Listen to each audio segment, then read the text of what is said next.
Bien, vamos a continuar con el estudio del libro de Josué. Habíamos comenzado a ver el capítulo 12 y habíamos estado considerando un bosquejo acerca de lo que encontramos en este capítulo. Habíamos dicho que así como en el día de Pentecostés, Dios bautizó en un solo cuerpo a judíos y a gentiles. Pero dice la Biblia, había un bautismo y un solo cuerpo. Antes de que ocurriera todo lo que todos conocemos, ya una infinidad de denominaciones inescriturales por todos lados. Pero Dios veía un solo cuerpo y aún hoy ve un solo cuerpo. Vimos aquí, al comenzar a meditar en este capítulo 12, que hay dos líderes encontramos que guiaron a Israel. Un grupo, las 2 tribus y media se identificaron con Moisés. Y ese grupo tomó su herencia antes de cruzar el Jordán. Luego el mayor número se identificó con Josué. Eso ya estuvimos viendo. Dijimos también que desde el principio hubo 2 escuelas de apóstoles. Uno de los apóstoles escogidos por el mismo Señor Jesús, los apóstoles del reino. Y también más tarde hubo otro grupo, del cual el apóstol Pablo fue el principal, los apóstoles de la gracia. Así que estuvimos viendo acerca de estos cuadros y habíamos dicho que esos 2 grupos convivieron desde el principio, el Evangelio del Reino y el Evangelio de la Gracia. Y en Hechos capítulo 15 les había dado como deber para su casa de leer ese capítulo, del versículo 1 al 29. Ellos estaban relacionados entre sí. En este tiempo que vivimos, muchos no quieren relacionarse con hermanos de otra enseñanza. Eso es una demostración de inmadurez. Y muchos realmente les viene bien no relacionarse, porque al no tener el Espíritu Santo es un verdadero problema. No discernir y no establecer la diferencia. Por eso muchos líderes enseñan así, mejor ni se junte. Pero en realidad no tendría por qué haber inconveniente, no debería por qué haber inconveniente. Si realmente estamos establecidos en la verdad y tenemos revelación de lo que es la palabra de Dios, como decía nuestro hermano Virgilio, si a usted le invitan a tomar sopa y usted tiene un asado en su casa, ¿qué va a hacer? No hay mucho que pensar. Pero los hermanos que no tienen enseñanza o no tienen revelación, mejor dicho, prefieren la sopa. Bueno, esa es otra cosa. Pero en realidad, en el principio, los 2 grupos estaban relacionados. Y así podemos ver hasta el día de hoy. También, si realmente tenemos revelación y estamos establecidos, no debería haber ningún inconveniente. Bueno, estuvimos viendo todo este encabezamiento que estuvimos considerando el miércoles anterior. Así que encontramos también en estos 2 grupos, un grupo que tomó la decisión de no buscar su herencia en Canaán. Y dijimos que así como fue ayer, hoy también muchos por ignorancia y otros por incredulidad han rehusado este privilegio. Qué triste condición. Son hijos de Dios, son salvados por la gracia, pero no quiere pagar el precio de cruzar.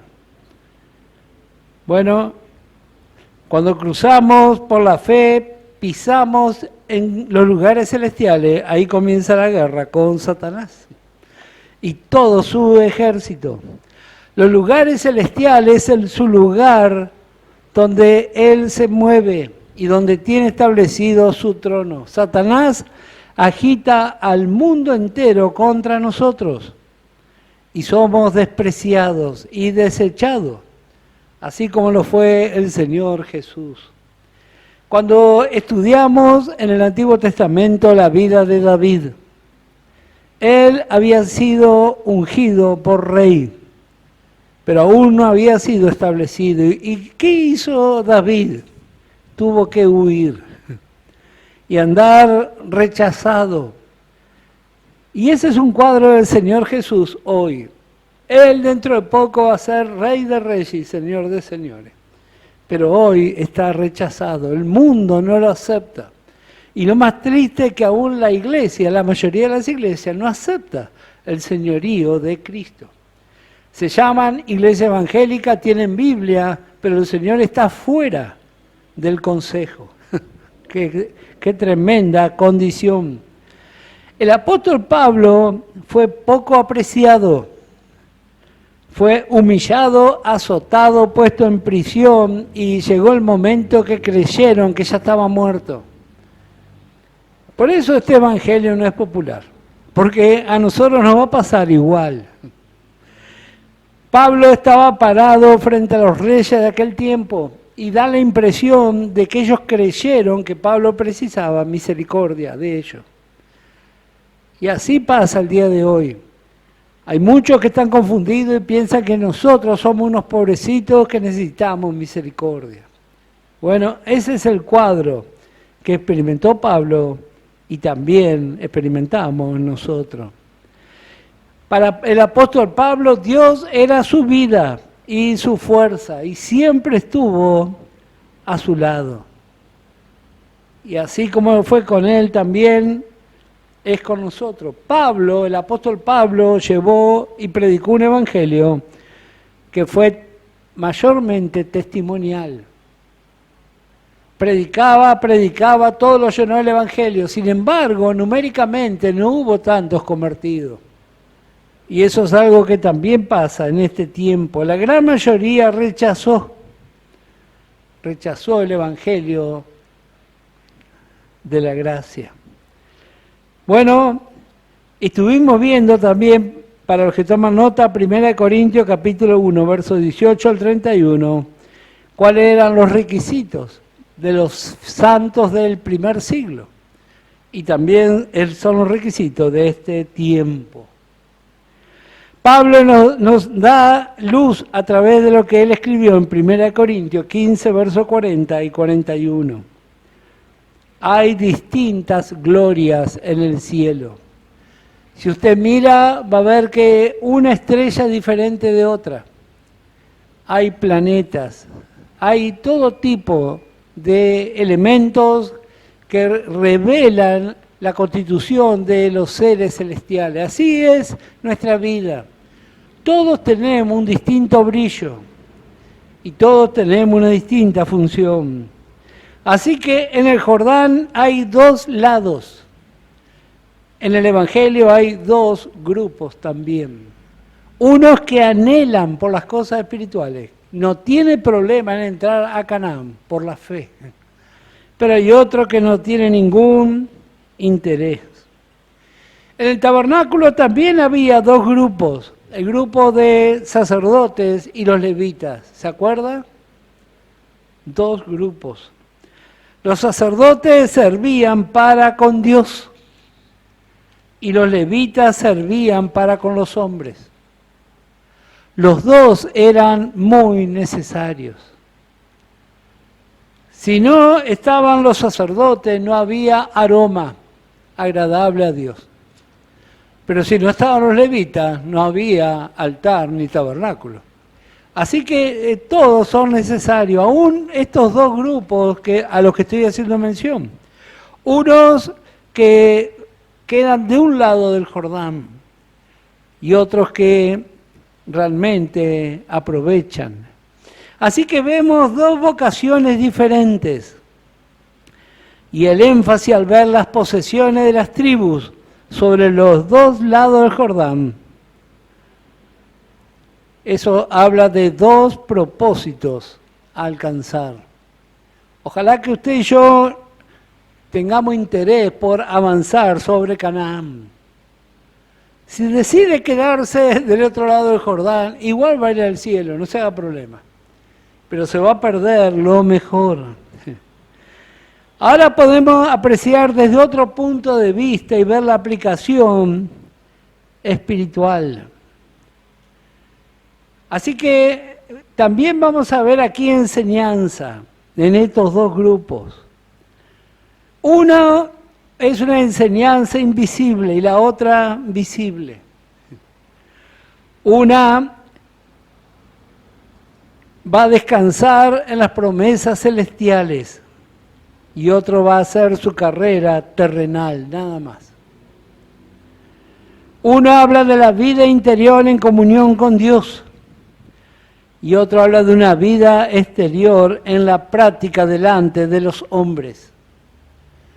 Si usted observa, gran parte del evangelio que se predica está dedicado a cosas naturales.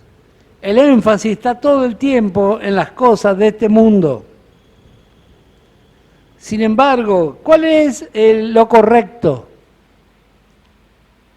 Que nosotros tenemos dos creaciones. En nosotros viven dos vidas. Mateo capítulo 19 podemos leer. Hay dos vidas dentro de nosotros. Mateo capítulo 19 y el versículo 6.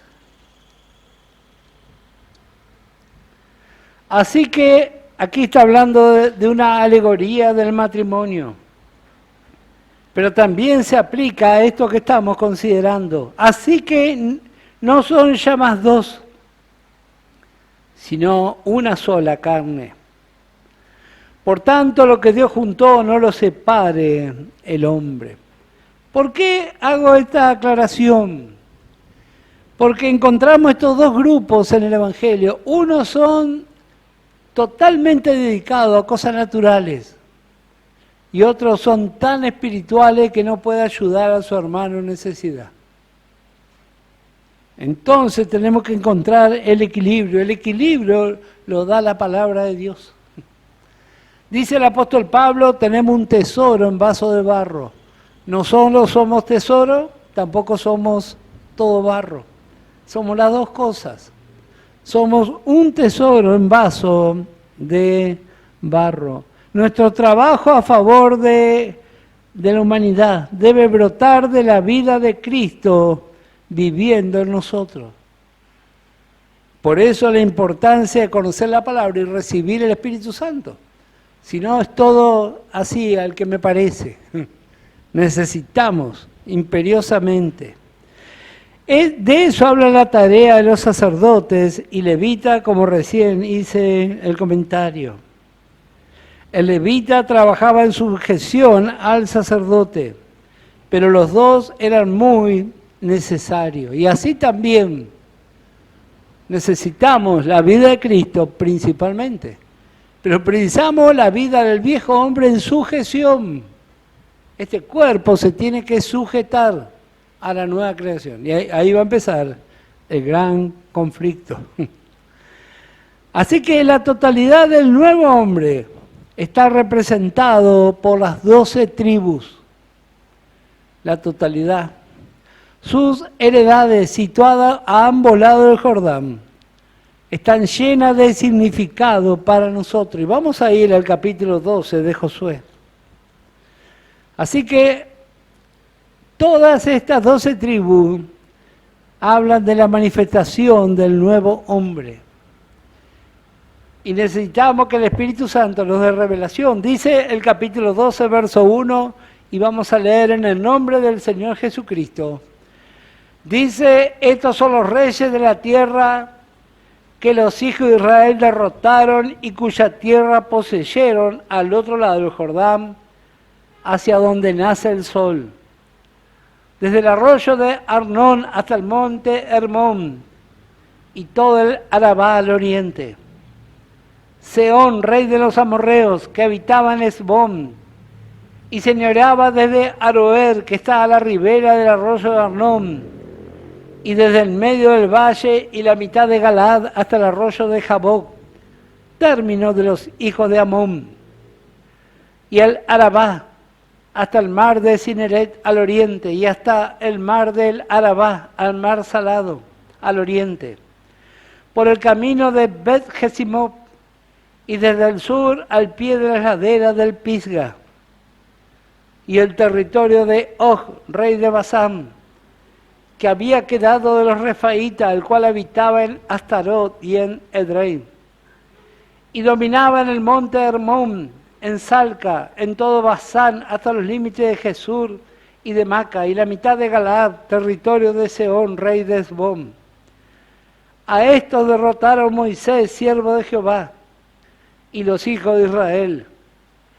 Y Moisés, siervo de Jehová, dio aquella tierra en posesión a los rubenitas, a los gaditas y a la media tribu de Manasés. Esta descripción es el comienzo del reparto de la herencia.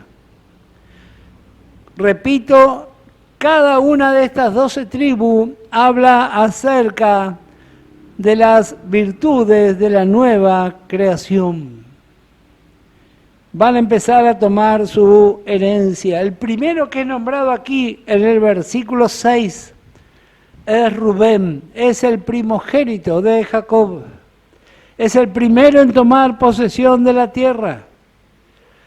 Y nos muestra un cuadro del hombre caído como resultado de su voluntad propia y rebelión. No obstante, al ser humillado y restaurado por la gracia de Dios, llega a conectarse con Dios por medio de la fe. Por eso su nombre, Rubén, significa ved al Hijo. Y así es nuestro comienzo. Vemos al Señor Jesucristo y su obra. La recibimos por fe. Ahí comienza todo. No comienza con el catecismo, ni con ninguna otra cosa. Comienza cuando vemos la obra de la cruz. Vemos al Señor Jesús derramar su sangre por nosotros y vemos y creemos su resurrección. Ahí fue el comienzo.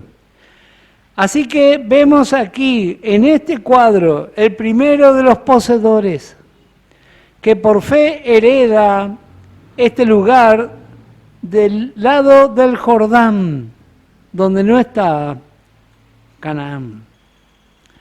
Así que este cuadro, también Rubén, representa la fe inicial.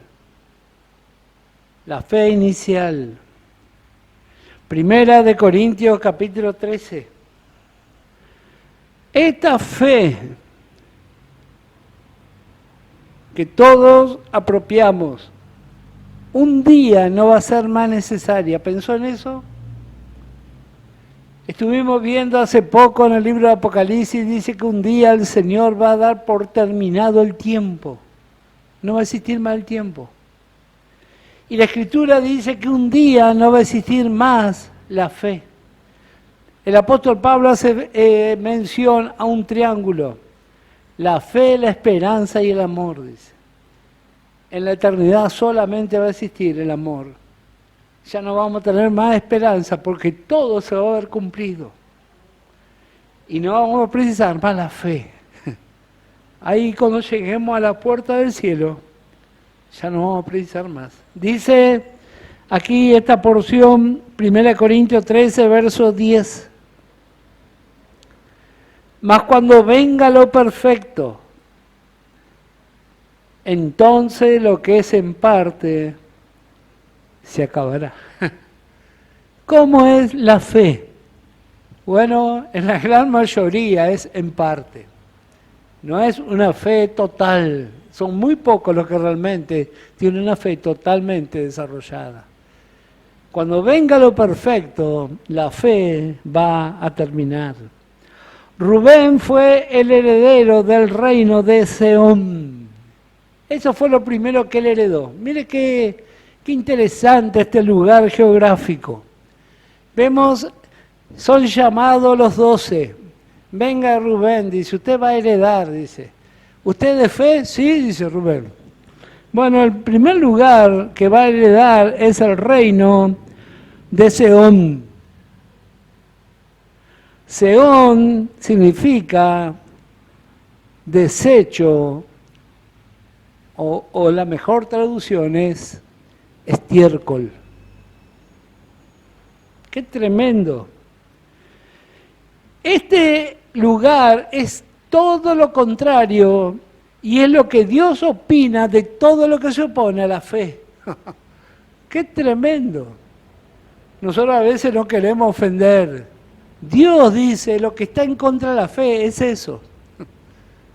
Qué bárbaro. Justo el domingo veíamos que Dios no hace Photoshop con nada. Y dice, el primer heredero pasa acá. Usted va a heredar esto.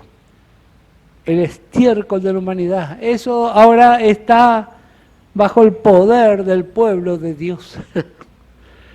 Dice, este es el resultado de la incredulidad del depravado y corrompido ser humano sin Dios. Seón. Su ciudad capital es Esbón, razonamiento, el más poderoso bastión del hombre sin Dios. Así ve Dios esto. Nosotros miramos y miramos con el ojo humano. Y no nos parece tan grave, porque ahora vivimos un tiempo de paz, de amor, donde el humanismo ha hecho estragos aún dentro de la fe. Muchos se confunden el humanismo con la fe. Ese es un punto muy interesante que yo ya he comentado. El humanismo busca la forma de solucionarle el problema al ser humano.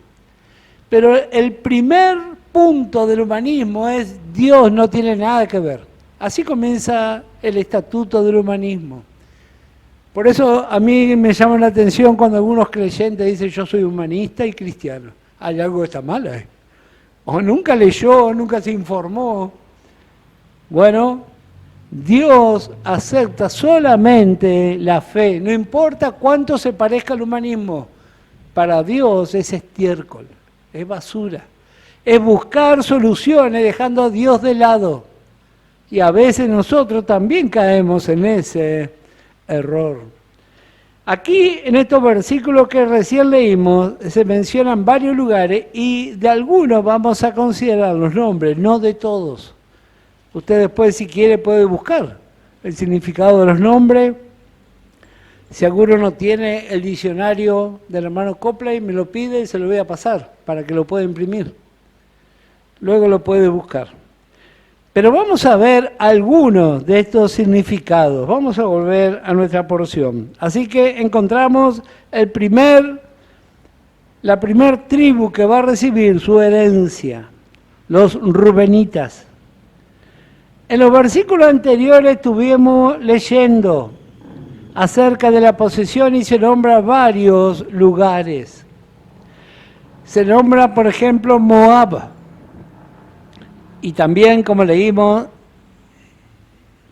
Seón. También encontramos a Esbón. Bueno, Esbón, como dije recién, habla del razonamiento, pero ahora está en manos de Rubén, como prueba que la razón en manos de la fe.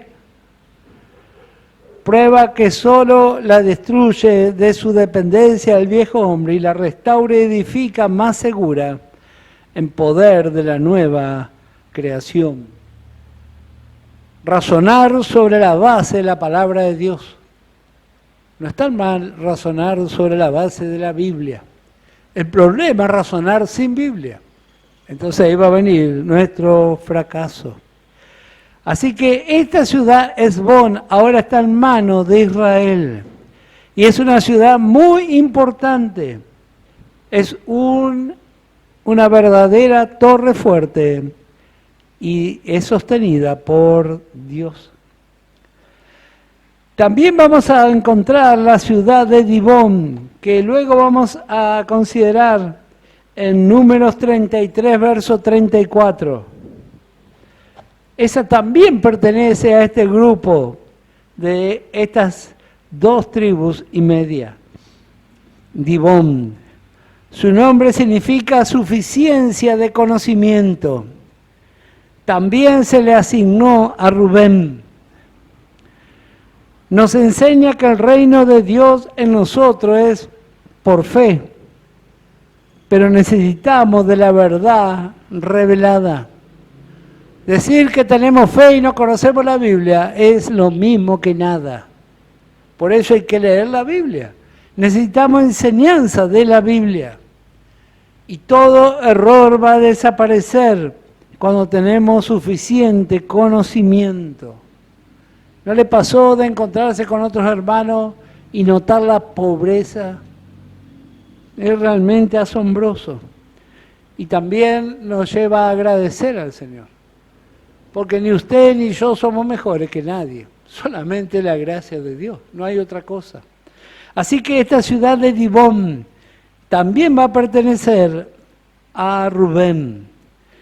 Como dije, todo error desaparece cuando suficiencia de conocimiento es tomado por la fe. Al límite sur de Dibón aparece un lugar llamado Arnón. Arnón significa corriente perenne o corriente eterna. Así que Rubén, que es tipo de la fe, él recibe una amplia provisión de conocimiento y refrigerio. Qué hermosa porción. Este lugar era un lugar elevado, donde había pastos altos y verdes, y donde las ovejas podían estar muy tranquilas en ese lugar. Ese lugar se lo dieron al hombre que representó la fe inicial. Bueno, ¿qué otro lugar encontramos? También encontramos un lugar llamado las laderas del Pisga. Pisga significa examen. Ahí ya no nos gustó más, porque ahí va a venir y va a empezar a tomar examen. Tiene fe, tiene abundancia, tiene todo lo necesario, inevitablemente vamos a tener también un examen. Gracias al Señor si salimos aprobados. Y este lugar, Pisga, está al lado de un lugar llamado Zaret Zahar. Luego vamos a ver más adelante estos lugares. Todo esto es la región que le corresponde a estas 2 tribus y media antes de cruzar el Jordán. Luego del examen viene este lugar, Zaret Zahar, que significa veo el esplendor del amanecer. Todos esos lugares quedaron ahí. Imagínense si esto es antes de cruzar el Jordán, lo que va a ser después, con los que crucen. Bueno, en segundo lugar, encontramos aquí en el verso 6, dice en la parte final, en posesión a los rubenitas, a los gaditas. Gad, su nombre significa vino a la aventura o una tropa. Tipifica el carácter del creyente que crece y tiene una actitud militar. ¡Qué bárbaro! En eso consiste el conflicto. La tribu de Gad se caracterizó por ser grandes varones de guerra, los mejores. Si no, mire lo que dice Primera de Crónicas, capítulo 12. Primera de Crónicas, capítulo 12, y el versículo 8. También de los de Gad huyeron y fueron a David al lugar fuerte en el desierto. Y miren lo que la palabra de Dios dice. Dios dice esto. Hombres de guerra muy valientes para pelear. ¡Qué bárbaro! Que lo diga yo o que lo diga algún de los personajes bíblicos. Pero Dios dijo eso. Hombres de guerra muy valientes, dice. Diestros con escudo y pavés, su rostro era como rostro de leones, y eran ligeros como las gacelas sobre las montañas. ¿Qué descripción da la palabra de esta tribu? Y no cruzaron. Y este es un cuadro, hermanos, que nosotros llamamos débiles. Son muy buenos guerreros, valientes son. Noten lo que dice el verso 14. Estos fueron capitanes del ejército de los hijos de Gad. El menor tenía cargo de 100 hombres y el mayor de 1000. Miren la formación militar que tenía. Y miren lo que hicieron en el verso 15. Estos pasaron el Jordán en el mes primero cuando se había desbordado por todas sus riberas. E hicieron huir a todos los de los valles al oriente y al poniente. ¿Cuánto medía el Jordán desbordado? 2,5 kilómetros. Desbordado. A esto no nos paraba nadie. Y este cuadro, acuérdense que Gad también forma parte de la nueva creación que está en nosotros. No la para nadie. Pero si empezamos a razonar, entonces solo nos vamos a parar. Va a venir el enemigo, va a poner un río desbordado. Y dice que estos tenían cara de leones. Bueno, así es este cuadro. Este precioso cuadro que vemos aquí. Note aquí una cosa muy interesante. Gad comparte la tierra con Rubén. Vamos a encontrar en varios pasajes de la Escritura que ellos comparten las ciudades. Ahí hay enseñanza también. Vemos la fe inicial y vemos ahora la fe que crece y que tiene una actitud militar. Y vemos las posesiones mezcladas. Voy a hacer el comentario y voy a dar las referencias bíblicas, porque la hora ya se está yendo. Gad, la tribu de Gad edificó Dibón, que encontramos en Números 32, verso 34. Reitero, Gad edificó Dibón, Números 32, verso 34. Aunque perteneció luego a Rubén. Josué 13, verso 9 y verso 17. Aunque perteneció luego a Rubén. Josué capítulo 13, verso 9 y 17. Lo mismo ocurrió con Esbón. Capítulo 13, verso 17. Y Números 32, verso 37. Más tarde, esta ciudad de Esbón se la entregaron a los levitas. Eso encontramos en Josué, capítulo 21, verso 39. ¿Esto qué nos enseña? Hay muchas cosas así ocultas en la palabra de Dios. Esto nos enseña que el crecimiento y la fe trabajan juntos, unen su energía y disciplina y alcanzan mejores victorias para poseer y sostener la victoria para Dios. Así que la fe inicial tiene que dejar de ser, dice el apóstol Pablo, de la manera que haber recibido a Cristo, así tiene que seguir. Cuando recibimos a Cristo estábamos en el primer amor, no nos paraba nada, ni lluvia, ni frío, nada. ¿Y qué pasó? Aquí se juntaron dos tribus, la fe inicial y también la fe que crece y toma actitud militar. Segunda de Pedro capítulo 1, ese sí vamos a leer. Segunda de Pedro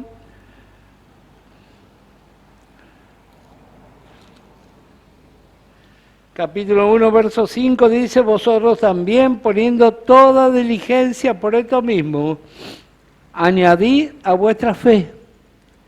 Rubén, tipo de la fe inicial, virtud. A la virtud, conocimiento. Al conocimiento, dominio propio. Al dominio propio, paciencia. A la paciencia, piedad, y continúa. Así que vemos aquí estas dos primeras tribus. Como dije, y voy a repetir varias veces. Esto habla de la manifestación de la vida de Cristo. ¿Qué más encontramos aquí? Volvemos a nuestra porción. Ya queda poco tiempo. Dice el verso 6 que estaban a los rubenitas, a los gaditas y a la media tribu de Manasés. Manasés. Otra ciudad que encontramos aquí en los versículos anteriores es la ciudad de Galad. Galad significa montón de testigos y pertenece a Gad. Y habla del que acrecienta su fe, tiene un montón de testigos que lo alientan y lo inspiran. Y a la vez él también alienta y testifica con su vida y con sus labios. Un creyente que crece es un fiel testigo. La tercera tribu es la tribu que encontramos aquí, Manasés. Manasés, como sabemos, su nombre significa el que hace olvidar u olvido.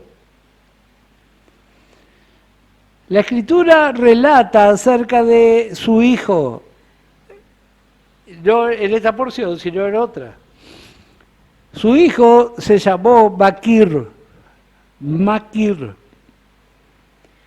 Y es muy simpático esto, porque su papá se llamaba Manasés, el que hace olvidar. Y Maquir significa el que recuerda. Se ve que tenía muy buen humor en esa familia. Bueno, él también tiene su porción con Rubén y Gad. Cuando Pablo escribió a los filipenses, vamos a leer Filipenses capítulo 3. Filipenses capítulo 3. Dice el verso 13, hermanos, yo mismo no pretendo haberlo ya alcanzado, pero una cosa hago, olvidando ciertamente lo que queda atrás y extendiéndome a lo que está adelante. Por un lado, olvidamos el pasado, pero recordamos lo que la palabra de Dios habla de lo que está adelante. Aquí vemos este precioso cuadro. Maquir recibió el reino de Og de Basán. Og, su nombre significa placeres y ocio. Si los placeres y el ocio están en manos del enemigo, qué peligro para el pueblo de Dios. ¿Cuáles son nuestros placeres? Justamente el día domingo veíamos un rey que todo el tiempo se permitía cosas. Él era indulgente con sí mismo y terminó en un desastre. Bueno, nuestra vida también está rodeada de placeres y de ocio. Y en esos son los momentos más peligrosos. Ahí vienen los pensamientos, hoy con los celulares se entra en cualquier basura.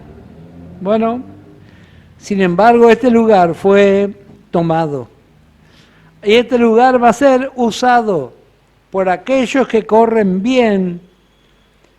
Y esta tribu de Manasés es la única tribu que tiene su herencia de los dos lados del río. Así que vemos su corazón y mirada, está en los cielos, pero también ve cosas naturales. El hijo de Maquir y a la vez hijo de Manasés, ¿se acuerda cuando vimos que la Escritura, para hablar de los nietos, dice que son hijos? Por ejemplo, de David o de quien sea. Es muy común encontrar que diga hijos de, refiriéndose a los nietos. Bueno, Maquir tuvo su hijo, se llamó Jair, y su nombre Jair significa el esclarecedor. Jair, acá en Brasil hay uno, Jair Bolsonaro. Bueno, Jair significa el esclarecedor. Él fue un activo conquistador. Hay dos referencias que voy a dar solamente por cuestión de tiempo. Deuteronomio capítulo 3, versos 13 y 14. Reitero, Jair el esclarecedor. Deuteronomio 3, versos 13 y 14. Y Primera de Crónicas 2, verso 22. Cuando hay una actitud de fe, es la entrada de la luz que nos va a hacer vencedores. Cuando hay revelación, el reino de Satanás pronto va a caer. Pronto va a caer, porque el arma más poderosa de Satanás no es el miedo, es la mentira. Por eso miles y miles de creyentes han sido derrotados por la mentira de Satanás. Pero ahora vemos aquí a alguien lleno de luz. Y él va a llamar a estas ciudades. Vamos a leer ya para finalizar. Números capítulo 32. Libro de Números. Capítulo 32 y el verso 41. También Jair, hijo de Manasés. ¿Ve lo que recién estaba diciendo? En realidad está hablando del nieto de Manasés. También Jair, hijo de Manasés, fue y tomó sus aldeas y le puso por nombre Abot Jair. Abot Jair. Las ciudades de la vida de Jair. Qué hermoso cuando la palabra de Dios se revela, cuando podemos realmente asociar, porque todos estos personajes hablan de la vida de Cristo que está en nosotros. Necesitamos luz, claridad, fe, disciplina, actitud. Así como hicieron esto, cruzaron el Jordán, no lo pudo parar nadie. Y le puedo asegurar que la vida de Cristo que vive en nosotros es igual. Nosotros con nuestra incredulidad la frenamos. Pero este es un tiempo para dejar que Dios se glorifique en cada uno de nosotros. Así fueron, estos son los primeros que reciben su herencia. Lo mejor está del otro lado. Pero esto también forma parte de nuestra experiencia. Para algunos una experiencia inicial, para otros una experiencia para toda la vida. Esto es todo lo que va a alcanzar. Pero quiere el Señor que usted y yo estemos anhelando lo que está del otro lado. Esos se llevaron la mejor parte. Que el Señor les bendiga, hasta aquí nomás, la hora ya se fue. Con la ayuda del Señor, el próximo miércoles vamos a continuar.